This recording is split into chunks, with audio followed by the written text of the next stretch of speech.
certains ne connaissaient pas Valérie Laure. Elle dirige le master PINTA à la faculté de droit d'Aix-en-Provence. Et je vous renvoie à ses nombreux ouvrages, dont le dernier, c'est À qui profite le clic. J'avais peur de l'écorcher. Et donc aujourd'hui, elle va s'exprimer sur le dividende de la donnée, et je lui passe la parole sans plus attendre. Merci André, merci Nicolas pour cette fidélité, ce partenariat, même si je dois avouer que le titre de co-organisatrice est ici totalement usurpé, parce que c'est vraiment Nicolas qui a porté et qui porte en général seul ou presque seul toute l'organisation de cette journée, donc bravo à lui. Enfin, on lui dira bravo à la fin de la journée si c'est réussi, mais pour le moment on peut déjà le remercier de nous avoir conviés. Alors, le titre de mon intervention, c'est le dividende de la donnée. Comme vous allez le voir, en réalité, j'ai débaptisé, mais on va quand même parler du dividende de la donnée, mais c'est l'aboutissement d'une sorte de démonstration pour laquelle il faut engager un certain nombre de présupposés préalables. Et par conséquent, j'ai repris le titre de la journée, la patrimonialisation des données, mais pour vous parler d'une autre manière de voir les données, non pas comme des individualités, mais comme des ensembles, comme des agrégats, et de tirer de cette analyse d'agrégats des conclusions, ou en tout cas des pistes d'analyse, parce que je suis loin d'avoir solutionné les questions que nous nous posons. Simplement, j'essaye d'avancer un certain nombre de pistes de réflexion que je teste, qui sont donc l'occasion de discuter avec vous de leur opportunité. Alors, d'abord, je ne sais pas comment... Voilà. C'est ici. Comment on fait? On fait comme ça, on fait... Voilà. Sur la droite. Ici, là? Là, ok, parfait. Alors, tout d'abord, quand on parle de données, en fait, aujourd'hui, on parle d'ensemble, on parle de choses qui sont gigantesques, qui prennent des proportions absolument énormes. Là, on parlait récemment du nouveau supercalculateur de Total, et on parle de pétaflop, de pétaoctets, c'est-à-dire qu'on est à 76 10 puissance 15 octets, 76 millions de milliards. C'est-à-dire que c'est complètement vertigineux. Les volumes dont on parle, les masses dont on parle, sont complètement énormes. Donc quand on analyse la donnée, quand on parle de la donnée, en réalité, on se trompe, parce que la valeur, elle n'est pas dans la donnée. Ça, c'est une analyse de la rareté. Alors ça marche par exemple en propriété intellectuelle. Si on considère qu'une œuvre est une donnée, alors on peut créer un système de valeur autour d'une donnée / œuvre qui est rare, et là, la donnée a son sens.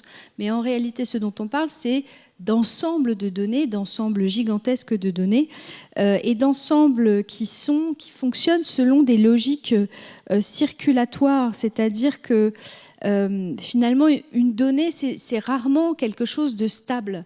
C'est quelque chose qui n'existe que dans un cycle. La donnée existe, elle génère elle-même des données parce qu'elle est traitée. Et lors de son traitement, elle génère des données sur elle-même, elle génère des données en interrelation avec les autres données avec lesquelles elle est traitée. Elle génère des données sur la conservation de la donnée, c'est-à-dire qu'il y a une production de la donnée qui est véritablement circulaire. Par conséquent, envisager les données comme des ensembles fixes et stables est une analyse erronée de la donnée, parce que les données sont des ensembles fluides, ce qui nous pose, à nous juristes, des problèmes à la fois de cristallisation dans l'espace et dans le temps de ces ensembles. Alors le temps et l'espace, ça nous donne quoi? Ça nous donne que finalement la valeur des ensembles de données, aujourd'hui, elle va être à la fois déterminée par leur volume et par le flux. Le volume et le flux, et les volumes et la question du volume d'une part et la question du flux d'autre part posent des difficultés relatives au type de traitement et au type d'opération dont elles font l'objet. Alors, pour le volume, la question va se concentrer sur la collecte. Combien, quoi, qu'est-ce qu'on met dans ces ensembles? Et puis, pour envisager un ensemble de données, il faut avoir les moyens de conserver. Il faut avoir un ensemble, un réceptacle de ces ensembles de données. Et puis, pour qu'on ait une valeur, il ne suffit pas d'en avoir beaucoup, il faut qu'on ait des valeurs intéressantes, c'est-à-dire qu'on va faire des tris pour faire en sorte que l'ensemble ait de la valeur. Il faut trier à l'intérieur de ces volumes. Et puis, du point de vue du flux, on a une question d'homogénéité technique, c'est-à-dire que les ensembles de données, ils peuvent être valorisés s'ils peuvent circuler de façon fluide, ce qui signifie que les données qui sont dans cet ensemble sont interopérables en quelque sorte, qu'elles fonctionnent les unes avec les autres, qu'elles sont dans des formats qui sont compatibles, qu'elles peuvent être lues d'un seul tenant. Et donc, on a cette logique de flux. Et puis, on a aussi cette logique de localisation qui est liée au flux, parce que comme la valeur réside souvent dans l'échange et dans la circulation, eh bien, la question se pose de savoir comment est-ce qu'on détermine où est l'ensemble pertinent. Parce que aujourd'hui, on parle de lacs de données, mais on ne peut pas envisager les données comme un espèce d'ensemble fixe, figé à l'intérieur de ce qu'on appelait la base de données telle qu'elle était constituée dans les années 90, c'est-à-dire stockée sur un serveur. En réalité, ici, c'est un peu comme un poulpe avec plusieurs ramifications qui font que c'est à un temps T qu'on va créer le rassemblement d'informations qui sont par ailleurs éparses dans l'espace, et c'est de ce rassemblement à un temps T que l'on crée la valeur. Et puis, il y a aussi le problème du transfert, c'est-à-dire comment est-ce que je réalise les opérations, l'infrastructure qui va me permettre d'envoyer ces informations pertinentes aux interlocuteurs, aux opérateurs qui sont intéressés. Voilà, alors ces questions de volume et de flux posent le problème de la qualité. Pour qu'il y ait une valeur dans ces ensembles de données, il faut que ces ensembles de données soient qualitatifs, ce qui concerne à la fois la collecte, le tri et l'homogénéité. Et puis, il faut aussi qu'on puisse assurer la sécurité. Alors, c'était le thème de l'année dernière, donc j'y reviens pas, mais la sécurité, c'est absolument essentiel, à la fois d'un point de vue technique, c'est-à-dire est-ce qu'on peut s'assurer que ces ensembles de données sur lesquels on souhaite faire une opération de nature économique sont fiables, si on veut envisager une exclusivité, est-ce qu'on peut garantir cette exclusivité contre les intrusions de tiers, etc. Et puis, sécurité aussi juridique, est-ce qu'on a sécurisé les obligations légales qui permettent de faire ce traitement de données? Je pense évidemment aux données à caractère personnel. Donc évidemment, ça pose le problème. La sécurité, elle se pose au stade de la collecte. Qu'est-ce que j'ai le droit de collecter? Comment est-ce que je vais le faire? Au stade de la conservation et aussi au stade de la localisation, puisque comme vous le savez, et comme je viens de l'expliquer, finalement, cette localisation, elle n'est pas cristallisée dans un endroit unique, mais multiple, pour des raisons de sécurité aussi. La redondance est une nécessité de la sécurité technique. Et ça pose évidemment des problèmes juridiques d'application de la loi dans l'espace. Et puis pour les transferts aussi, il faut s'assurer que ces transferts sont sécurisés, sécuritaires, comme diraient les Canadiens. Et puis, pour ensuite valoriser les ensembles de données, il faut pouvoir les mobiliser. Et c'est-à-dire qu'il faut pouvoir à la fois les collecter et les transférer. Et tout ça, lorsqu'on a les trois éléments, la qualité, la sécurité et la possibilité de mobilisation, eh bien, ça entraîne une possibilité de valorisation. Donc, toutes ces conditions sont cumulatives en réalité. Pour pouvoir valoriser des ensembles de données, il faut tout ça. Il faut pouvoir à la fois garantir la qualité, la sécurité et la possibilité de mobilisation de ces ensembles, à la fois d'un point de vue technique et juridique. Alors, moi, techniquement parlant, ici, je passe la main parce que je n'ai pas les compétences, mais sur le plan juridique, je vais essayer de vous donner quelques pistes de réflexion pour essayer d'envisager cette patrimonialisation. Dans les pistes envisageables, il y a la piste de la propriété. Alors, on en a déjà discuté ici, je pense qu'on va en rediscuter toute la journée. En ce qui me concerne, je ne suis pas certaine de la pertinence de la logique de la propriété des données. Parce que alors, les avantages de la figure propriétaire, ils sont multiples en théorie, c'est-à-dire que avec le droit de propriété sur les ensembles de données, on pourrait garantir la sécurité des données puisqu'on crée de l'exclusivité, et puis on peut créer aussi de la valorisation puisque qui dit propriété dit possibilité de vendre, de louer, etc., etc. En réalité, il me paraît que, mais je ne vais pas développer trop cette question-là parce que je crois que tu l'abordes aussi, que c'est une fausse bonne idée, d'une part parce que les représentations que nous avons et qui sont associées à la propriété, en tout cas en droit français, sont largement attachées à des représentations de la propriété foncière avec des ensembles stables, des ensembles immobiles. Et je viens de vous expliquer que précisément nous avons en face de nous des items qui sont par nature fluide et instable, donc circulatoire et contingent. Donc est-ce que véritablement ce modèle qui a été conçu au regard d'un certain type d'objet est approprié? Je ne le crois pas.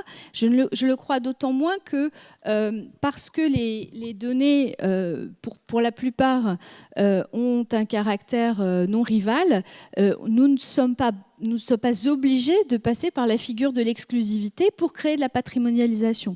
Nous pouvons créer des opérations économiques sans être obligés de passer par la figure propriétaire. Donc, est-ce qu'on a véritablement besoin d'en passer par là? D'autant que ce mécanisme propriétaire se heurte également à un certain nombre de considérations juridiques ou d'obligations juridiques qui pèsent sur certains ensembles de données, bien évidemment les données à caractère personnel et les données à caractère personnel, certaines personnes ont défendu l'idée d'une propriété pour asseoir un pouvoir sur cette propriété, mais il y a quelque chose ici d'un petit peu dangereux sur lesquels on a bien déjà discuté, qui est que finalement passer par la figure propriétaire pour les données à caractère personnel permet de rendre disponible une chose qui en principe ne devrait pas l'être à la personne pour qu'elle puisse être protégée en dépit de la possible patrimonialisation de ces données.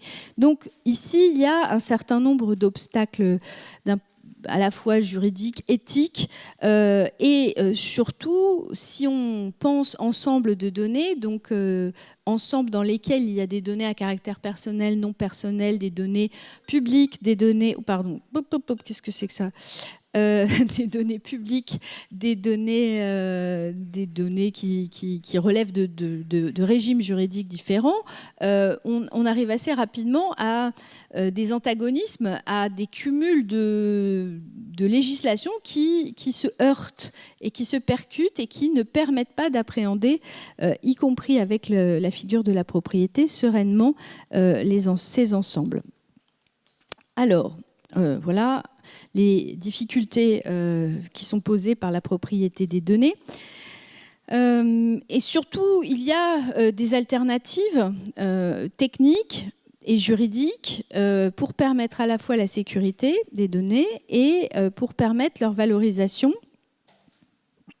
notamment cette valorisation étant aujourd'hui assurée dans les contrats, non pas forcément par des mécanismes de vente, mais plutôt par des transferts de services, c'est-à-dire que finalement, pour accompagner la fluidité des ensembles de données, la réponse la plus appropriée, c'est plutôt la donnée comme un service, en fait, et d'envisager la prestation de services de délivrance du flux plutôt que la propriété de la donnée en tant que telle.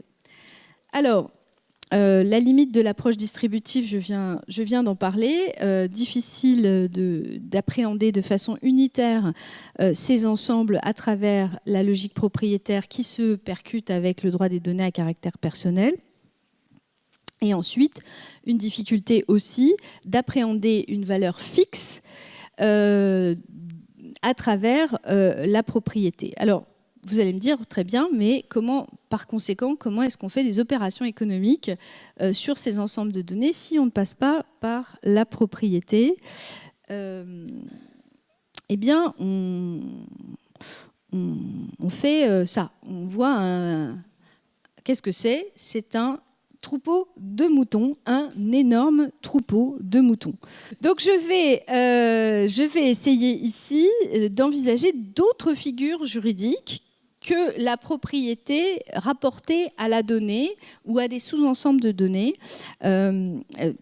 C'est ici que la figure est totalement expérimentale et donc je demande l'indulgence de la salle puisqu'il se peut que tout ce que je vous raconte soit finalement un tissu d'erreurs ou de conjectures qui ne mériteraient pas l'attention, mais on peut essayer. Mon travail en tant que professeur de droit, c'est d'imaginer parfois, donc je me lance et je vous explique un peu les deux idées qui vont guider mon propos.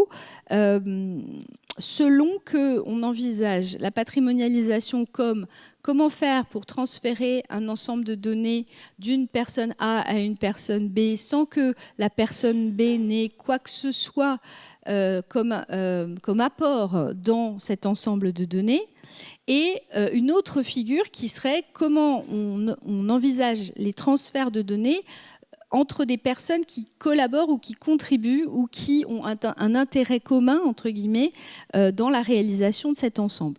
Donc ce sont deux opérations différentes, enfin deux types de figures différentes qui peuvent appeler la mobilisation d'instruments éventuellement différents. Alors, pour répondre au premier enjeu, c'est-à-dire déterminer en quelque sorte un bien qui ne serait pas la donnée, mais qui serait autre chose que la donnée et sur lesquelles on pourrait effectuer une patrimonialisation, ce que je vous propose, c'est de réfléchir à partir des outils du droit commercial qui appréhendent d'ores et déjà des ensembles fluides.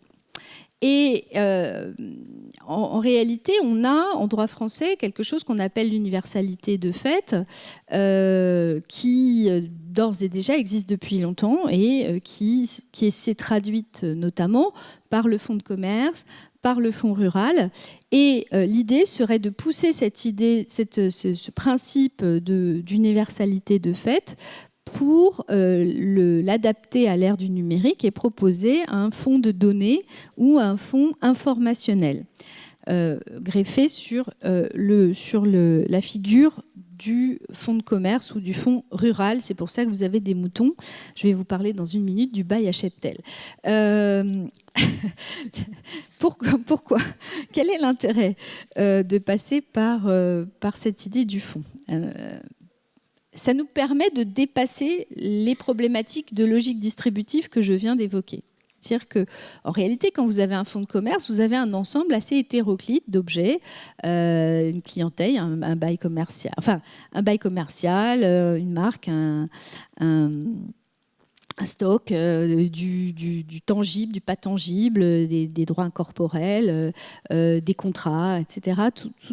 Toutes sortes de choses qui, juridiquement parlant, sont très très différentes les unes des autres, obéissent à des régimes juridiques très, très déterminés et très protecteurs pour certains d'entre eux, le bail commercial par exemple, mais on a dépassé finalement la spécificité du régime de chacun des éléments constitutifs de l'ensemble pour patrimonialiser cet ensemble à travers la logique d'attractivité de cet ensemble. C'est-à-dire que c'est finalement autour de la valeur de l'intérêt suscité par la réunion de ces éléments que la patrimonialisation du fonds de commerce va s'effectuer.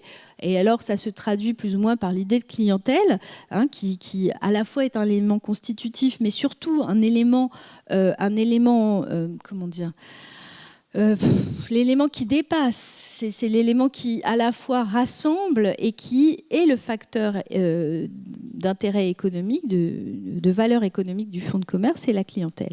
Donc l'idée, c'est d'avoir un peu ce genre de préoccupation à l'esprit en disant, ben voilà, dans un ensemble de données, il y a plein de choses. Il y a des données à caractère personnel, non personnel. Il y a des données qui sont en open data. Il y a des données qui...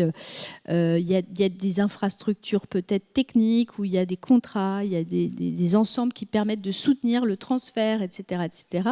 Et finalement, c'est cette valeur de l'ensemble, de cet agrégat qui va constituer ce fonds de données qui a une valeur. Ça permet d'avoir une unité qualifiante, ça permet de dire, ben voilà, on a cet ensemble, et c'est cet ensemble sur lequel on va effectuer l'opération économique. Voilà, ça présente un certain nombre d'intérêts du point de vue de la qualification juridique. Alors, comment est-ce que ça pourrait fonctionner? Sinon, je vais revenir sur les autres modèles qui sont sur la table à propos des ensembles de données. On a la possibilité, on peut penser au droit sui generis sur les bases de données. Alors, le droit sui generis sur les bases de données, a priori, ça pourrait être une bonne idée. Parce que si on regarde la définition, c'est pas très loin de ce qu'on voudrait appréhender. Sauf que ce droit sui generis, il a été constitué dans les années 90 au regard d'une logique de base de données qui était encore très stable, on va dire, très, très localisée, très unitaire. Et il y a eu une récente réévaluation par la Commission européenne de cette directive base de données, notamment à travers, il y a eu une analyse économique, juridique, notamment par Lionel Bentley et Estelle Derklé. Et à l'issue de cette analyse, les auteurs ont démontré un certain scepticisme quant à l'adaptation du modèle du droit sui generis sur les défis de ce que sont les ensembles de données aujourd'hui, notamment sur la question de l'investissement substantiel, quantitativement et qualitativement substantiel, le problème de l'attribution lorsque ce sont comme ça des ensembles fluides dans lesquels des apports se font de façon permanente, et puis donc cette vision statique finalement de la base de données qui n'est pas en ligne avec l'ensemble fluide que je viens d'évoquer. Alors est-ce qu'il faudrait réanimer le droit sui generis pour créer de la propriété, une sorte de propriété intellectuelle sur ces ensembles de données? C'est peut-être une piste, mais dans ce cas, effectivement, il faudrait clairement réanimer ce droit sui generis pour l'adapter aux enjeux. C'est une possibilité, mais ce n'est pas forcément celle que je vous propose.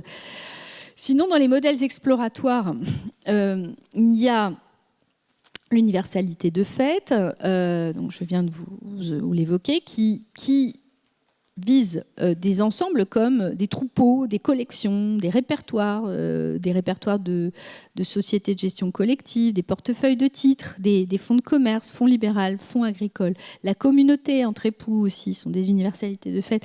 Toutes ces institutions qui nous permettent, à travers le rassemblement d'éléments hétérogènes, de constituer un bien qui les transcende. Voilà, c'est ce que je cherchais depuis tout à l'heure. Le bien les transcende la somme. Le tout n'est pas égal à la somme des parties et transcende les parties. Sinon, on a la possibilité d'envisager, mais dans le cadre d'une mise en commun, la logique du compte courant. Alors ça, c'est une idée qui sort un peu du chapeau. Comment est-ce qu'on pourrait aussi envisager des échanges à l'intérieur d'une logique de compte, hein, puisque la logique du compte courant, c'est précisément des actifs fluides, hein.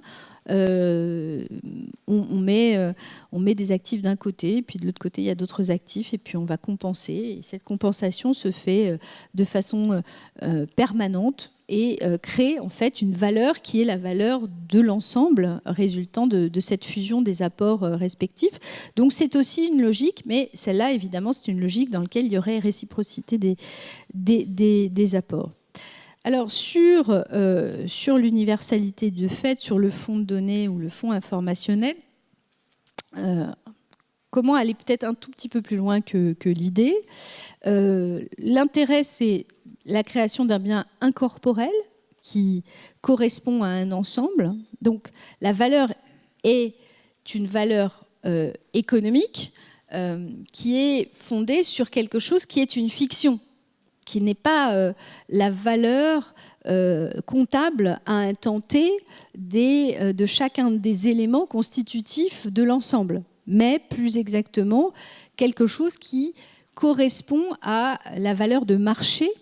Économiquement parlant, c'est la valeur de marché qui va s'instaurer entre les individus, celui qui est intéressé par l'approvisionnement et celui qui est en capacité de le fournir. Et en fait, on crée ce bien informationnel, ce bien incorporel qui permet d'appréhender toutes ces entrées et ces sorties de façon permanente. Attention, l'idée n'est évidemment pas en créant cette espèce de bien qui transcende encore une fois la somme des éléments qui le constituent, de purger pour autant chacun des items ou chacun des éléments constitutifs de l'ensemble, des charges et des obligations légales qui pèsent sur leur traitement. C'est-à-dire, l'idée, c'est pas du tout à travers ce mécanisme de dire on supprime le droit des données à caractère personnel. Il est évident que si vous transférez dans un ensemble de données des données qui sont à caractère personnel, la question de la conformité devra être purgé en amont, c'est évident. Enfin, pour moi, ça n'est pas une manière de contourner le régime du droit des données à caractère personnel, mais simplement de dépasser la difficulté de patrimonialiser des données à caractère personnel en créant un autre ensemble qui n'est plus des données à caractère personnel, mais un bien incorporel qui les dépasse, qui les transcende. Et donc d'envisager des opérations juridiques sur le fond lui-même. Alors, je vous ai dit que j'allais vous parler très rapidement du bail à cheptel. Pourquoi le bail à cheptel? C'est pour ça que vous avez des moutons. C'est qu'en réalité, si on regarde dans le Code civil, eh bien, on a dans le droit des biens des choses extrêmement intéressantes, comme le bail à cheptel, qui nous montre que des opérations économiques sont possibles entre le preneur et le bailleur, par exemple, et qui permettent d'organiser la répartition entre les deux de l'actif sans que nécessairement cet actif soit complètement cristallisé. C'est-à-dire que et que cet actif en plus est productif. C'est ce que je vous ai montré tout à l'heure, c'est-à-dire que les données ne sont pas des ensembles stables, mais sont des ensembles qui produisent elles-mêmes d'autres données. Un mouton, qu'est-ce que ça fait? Ça produit du lait, ça produit de la laine. Donc vous avez la valeur du mouton, mais vous avez aussi la valeur de ce que produit le mouton. Comment est-ce qu'on va faire pour appréhender cette valeur du cheptel et cette valeur de la production du cheptel?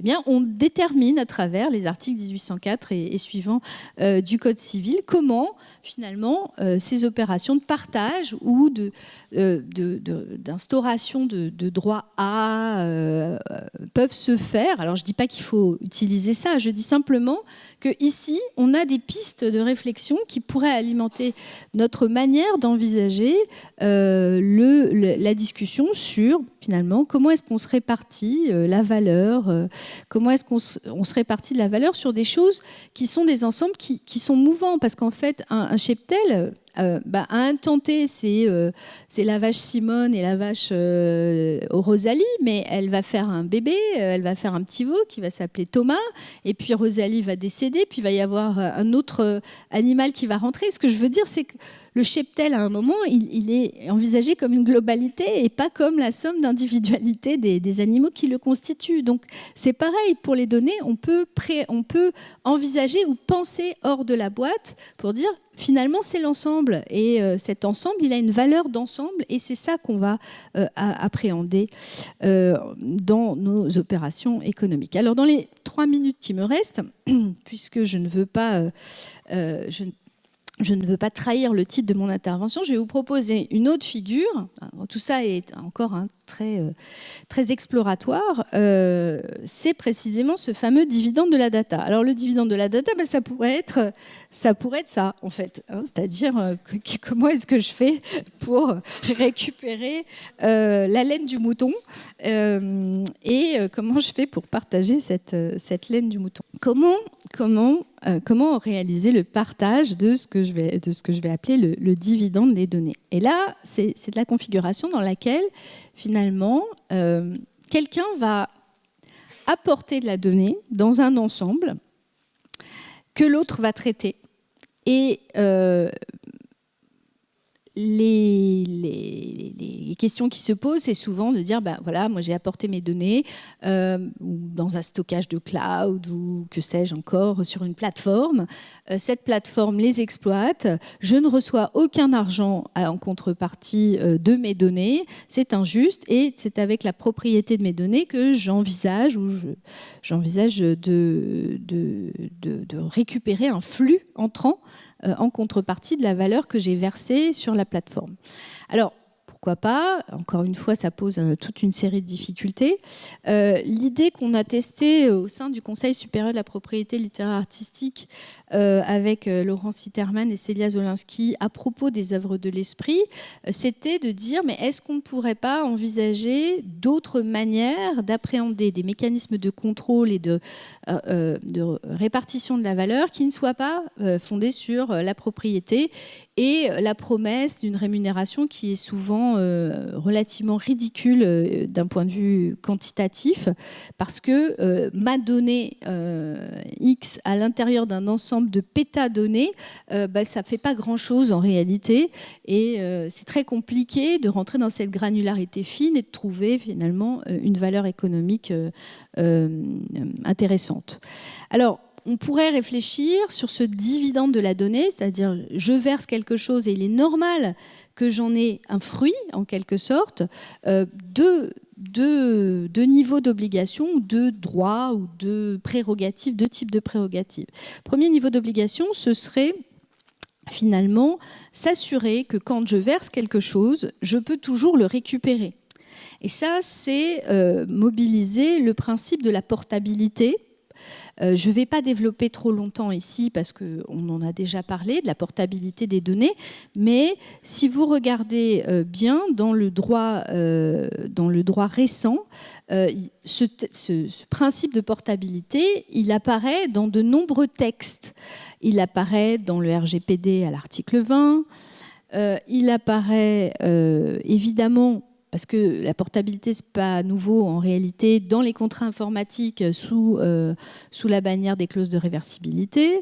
Il apparaît dans le règlement sur la portabilité transfrontière des services de contenu en ligne dans le marché intérieur du 14 juin 2017.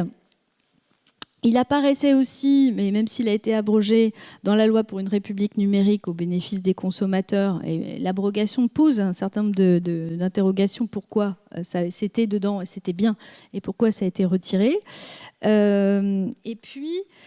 Et puis aujourd'hui, cette logique de portabilité, elle est aussi souvent, actionnée pour réintroduire des logiques de souveraineté sur les données, notamment lorsque on a en face de nous des Américains qui nous opposent le Cloud Act. On dit, attendez, il faut quand même qu'on puisse continuer à avoir un contrôle sur nos données à travers cette possibilité de rapatriement à tout moment des données indépendamment de l'impérium de l'État dans lequel les serveurs sont localisés. Alors, cette logique portabilité-souveraineté, elle coexiste avec une portabilité mobilité, portabilité récupération, qui est une portabilité concurrentielle en quelque sorte, qui fonde un tout petit peu des logiques de je récupère mes données de façon à créer de la concurrence, puisque avec les données que je récupère, je vais pouvoir les verser sur une autre plateforme et créer ainsi de la concurrence entre les services et ne pas être captif de la plateforme dans laquelle j'avais versé mes données. Donc cette logique de portabilité des données en faire en quelque sorte une sorte de droit de droit opposable sur les ensembles de données. C'est-à-dire, première chose, je verse des données dans un ensemble de données, je dois être garanti de ma possibilité de récupération de ces données que j'ai versées. Très bien, premier niveau d'obligation. Je passe un petit peu vite parce que j'ai dépassé mon temps de parole. Le second niveau d'obligation, ce serait d'aller un tout petit peu plus loin là-dedans. C'est-à-dire pas seulement récupérer la donnée que j'ai versée, mais pouvoir également récupérer ou avoir un droit aux dividendes. C'est-à-dire que lorsque je suis dans une société, je crée une valeur commune par des apports. Okay ? Donc, quelqu'un apporte ceci, quelqu'un apporte cela, et ensemble, nous créons une valeur qui, là encore, dépasse la valeur des apports. Et la société va distribuer le dividende qui est lié à l'exploitation de cette valeur. Si dividende il y a. Là, c'est la même chose. C'est-à-dire, j'apporte de la donnée. Cette donnée va générer d'autres données, notamment des données, des métadonnées. Sur une œuvre, on va verser une œuvre, par exemple, ça va créer, ou on va créer ensemble des métadonnées pour qualifier cette œuvre, pour la nommer, pour donner ses caractéristiques à la fois culturelles, techniques, etc. Souvent, cette qualification, elle va être conjointe, elle va émaner de celui qui verse l'œuvre, mais aussi de la plateforme. Et puis, cette œuvre, sur une plateforme, par exemple, elle va générer du trafic. Donc, il va y avoir des données de trafic. Il va y avoir, en tout cas, tout un ensemble de... je vous donne, voilà, tout un ensemble de données, métadonnées, données de trafic, données d'usage. Et l'idée, c'est de dire, celui qui est à l'origine, qui a déterminé l'élément de départ, non seulement il doit pouvoir récupérer, techniquement parlant, son élément de départ, mais il doit aussi pouvoir avoir droit aux dividendes de la data, c'est-à-dire avoir la possibilité de prolonger la valeur économique de ce qu'il a donné dans la valeur économique qui a été générée par ce qu'il a donné. Alors là, je vois bien que le modèle est hyper théorique et qu'il y a beaucoup de la coupe aux lèvres, et qu'il faut vraiment réfléchir à comment mettre en place ce mécanisme-là. Mais de réfléchir, enfin déjà de partir de l'idée qu'il y a une légitimité du dividende de la data, c'est-à-dire j'ai versé quelque chose, il est normal que je sois associé au profit qui est généré par ce que j'ai versé, qui n'est pas nécessairement le prix payé pour la donnée, mais plus exactement une part de la valeur constituée par l'ensemble à déterminer. Voilà, ça c'est très compliqué, je comprends bien, mais c'est une autre manière de penser la patrimonialisation des données, et c'est ce que j'ai à vous proposer aujourd'hui. Évidemment, c'est une piste glissante, mais je ne doute pas qu'avec un bon pas de patineur, on arriverait à faire quelque chose ensemble. Merci.